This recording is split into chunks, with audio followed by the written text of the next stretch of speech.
Hi everybody, so today's look is a really fun look inspired by Saint-Tropez. It's inspired by the beach, sand, extremely blue oceans, and really amazing, pure, clean sand.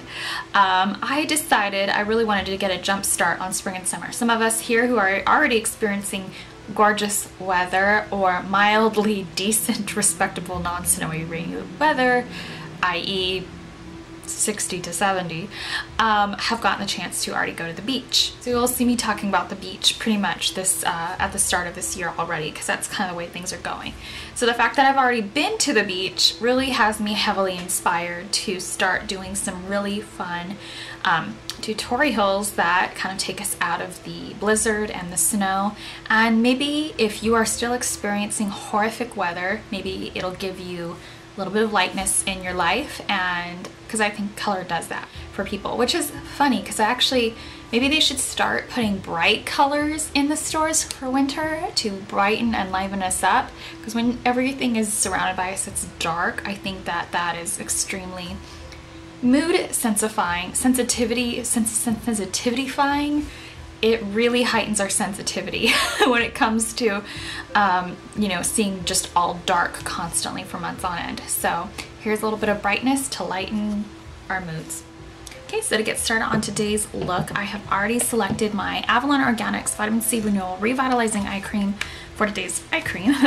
And then for the eye primer, I'm taking the Gabriel eye primer in the shade Neutral, and still going somewhat strong around this, even though I've majorly hit pan. So today's look is going to involve the chocolate palette. I honestly don't think I have used this half as much as it deserves to be used on my channel, and because I really love this and I think it creates some really amazing looks. I've moderately used this considering how much I like it on my channel. At least I do use this a lot in everyday life when I'm not filming, however.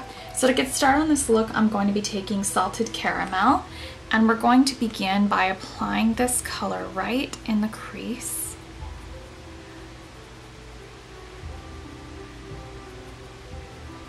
And then blending it out. I'm going to be pulling the remaining pigment through the remainder of the crease as well. I'm now going to be taking white chocolate, and we're going to be using that same Sedona Lace 407 to sort of buff out the eyebrow arch, and we're just going to begin pulling it down from there into the crease line. So now I'm going to be taking milk chocolate. This actually looks very similar to Buck, I think, in my opinion, in the Urban Decay Naked palette. Sorry for my dog. She's crazy. I'm just kidding. I'm sure she hears a dog that I can't hear. Yeah, she heard a dog I can't hear. So I'm buffing milk chocolate in the outer corner of... Okay, so I pretty much have these names memorized. I haven't taken this palette actually in a while, so I had to double check. But this is Hazelnut, and we're going to be taking this next. This is just a really gorgeous sort of warm, smooth brown. As you can see, this is a little bit cooler. A lot of these colors look like they belong in Naked 2 and 1 with some color, pops of color. So I'm just going to brush this in the outer corner of the eyelid. Again, this is Hazelnut. So I normally would gravitate to doing this gold since it's right beside the hazelnut, but I'm actually going to switch things up, and I'm going to take this Marzipan, this very light, pretty peachy color, and place this in the inner portion of the eyelid. I don't think I've taken much Gilded Ganache, so I'm going to grab this color right in here and place this in the outer corner of the eye with the same 407 brush. I've said this before, and I think I always have a tendency to edit it off, but when you're doing a look where it's pretty much all warm tones or cool tones and you really want it to blend, I recommend taking the same brush for that whole look, especially when you're doing finishing up the face, to take less brushes so it looks very blended. I actually featured this in my haul, and it's the Inglot Soft Precision Eyeliner number 43. I'm just going to go ahead and place this on the waterline. Sometimes you really kind of got to work with them when they're brand new so that they kind of warm up So I am taking the Makeup Geek Fame Gel Liner. As you can see, it's a gorgeous aqua gel liner.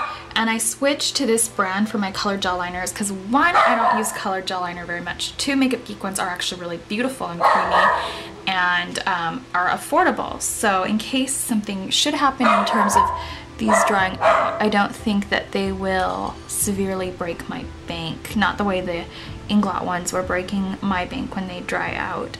I like to do the outline of the wing.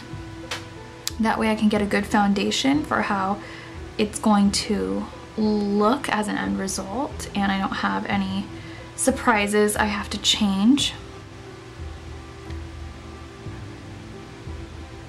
We're going to move on to the face while the eyeliner dries, and I'm taking the Ole Henriksen Perfect Truth CC Cream. I absolutely love this stuff. I'm almost done with this. I will be using something brand new real soon. Brand new to me and brand new to a brand. I'm taking the Sephora Professional Airbrush brush in the number 56. It is sort of like the funny sausage foundation brush. Now for underneath the eyes, I'm going to be taking a little bit of Inglot because that's predominantly the color range I have in my stash. I have the Inglot here, the 58 AMC, just a really beautiful limey green color, and we're just going to put this on the lower lash line.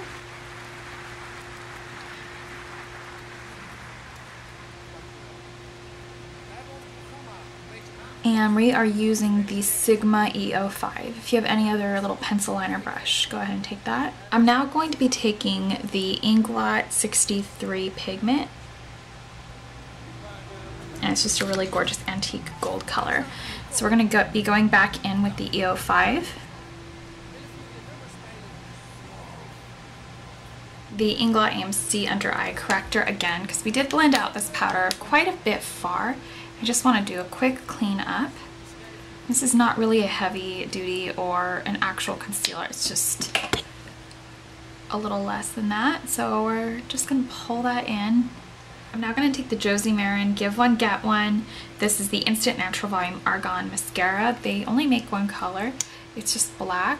They might only make one mascara as far as I know. So I'm just going to go ahead and place this on the upper and lower lashes. I already used a setting powder on the, oops, as I bang my elbow. I already used a setting powder on the face, Pumpkin Poppy setting powder. Too Faced, this is the Endless Summer 16 Hour Wear Long Bronzer from their new bronzer line that came out last summer. I don't think they're going to be relaunching their bronzers. They did that last year. This is the nice sort of warm, you know, milk chocolate style bronzer. It's warm, but it's milky, if you know what I mean. It has gold flecks. So that's on in my contour zone, and I just kind of fluffed it out a little bit because it doesn't need to be way harsh on my cheekbones. I featured this in my haul as well. This is the Hourglass Diffused Heat. It's an absolutely stunning color of like warm red or intense coral, and it's got the diffused highlighter throughout. So we're going to be taking this on the Dyeing Tools 942 brush. I have a little tip when working with these. If you guys are going to swatch them and you're very OCD about messing up the pattern, I recommend swatching with a brush and just pressing it in rather than shifting it, because then you'll lose the effect and it won't look as it came. Now the reason you may not want to shift the blush and the highlighter into each other is because these facial powders, this highlight color, ethereal, and any of those highlighters are super duper expensive. So if you have a lot of the highlighting veining running through it and you have like a good amount of it, like I recommend getting one that has a good amount of it because they are pricey. That way you can kind of get one discounted with a blush in one, and then just sort of take a concealer brush and press into that sort of highlighty color. This is the Sephora Airbrush Brush Professional 57. And we're just going to press that above the highlight. So today's lip color is super intense. I decided to do it off camera because it is so like liquidy for the first time to get the feel of it. Because I don't really want to show you application if I didn't know what I was doing. But this is Milani Lip Intense Liquid Lip Color in the shade number 3, Fiery Coral. And it is so insane in person. It's even lighter and brighter than OCC's Lip Tar Anime. I shit you not. This stuff is crazy. So, like, oh my god, when I upload this, I don't even know if my camera's gonna be able to put it out the way it is, because when I've seen everybody else say, holy crap. I'm like, it's just magenta, but I'm like, I think the camera cannot handle this color. This is crazy. And once you take the package, the seal off, it turns into another color entirely. So there it is. Oh my god, I love it, but we'll see what happens. And so yeah, that's it for today's tutorial. I really hope that you enjoyed it, and stay tuned for my pictures at the end if you want to see more. Thank you for watching.